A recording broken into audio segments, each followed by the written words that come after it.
Section 98. Vaishampayana said, the maiden, then hearing those soft and sweet words of the smiling monarch, and remembering her promise to the Vasus, addressed the king in reply, of faultless feature, the damsel sending a thrill of pleasure into the heart by every word she uttered, said, O king, I shall become thy wife, and obey thy commands. But, O monarch, thou must not interfere with me in anything I do, be it agreeable or disagreeable, nor shalt thou ever address me unkindly.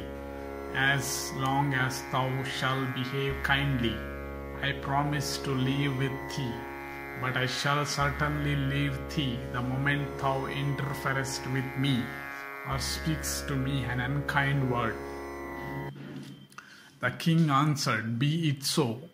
And thereupon the damsel, obtaining that excellent monarch, that foremost one of the Bharata race for her husband, became highly pleased, and King Santanu also, obtaining her for his wife, enjoyed to the full the pleasure of her company, and adhering to his promise, he refrained from asking her anything. And the Lord of Earth, Santanu, became exceedingly gratified with her conduct, beauty, magnanimity, and attention to his comforts.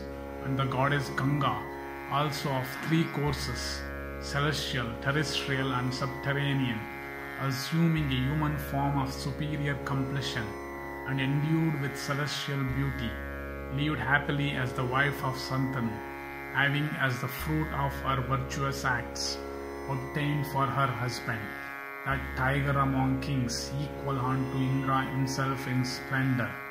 And she gratified the king by her attractiveness and affection, by her wills and love, by her music and dance, and became herself gratified.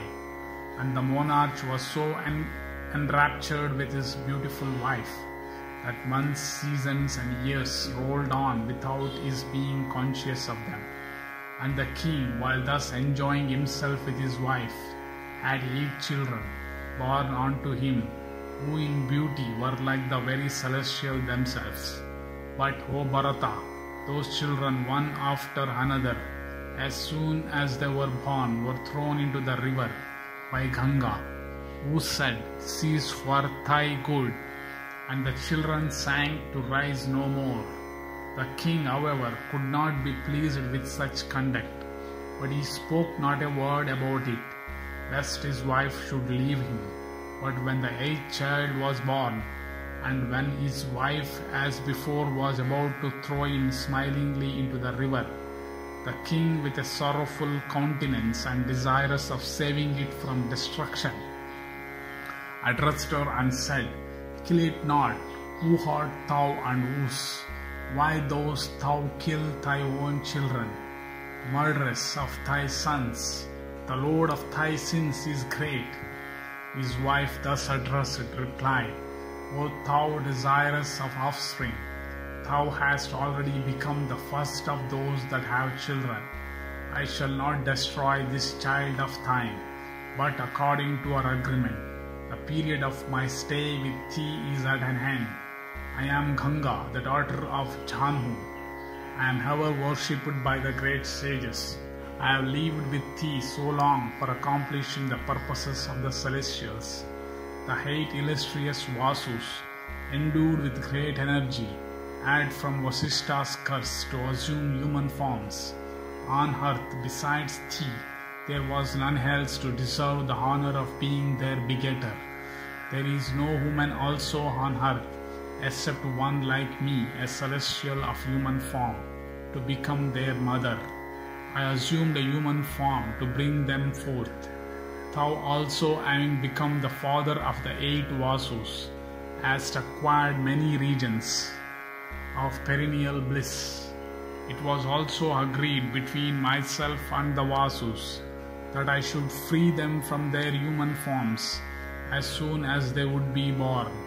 I have thus freed them from the curse of the Rishi. Apava, blessed be thou, I leave thee, O king, but rear thou this child of rigid vows, that I should live with thee. So long was the promise I gave to the Vasus, and let this child be called Gangadatta. Thus ends the 98th section in the Sambhava Parva of the Adi Parva.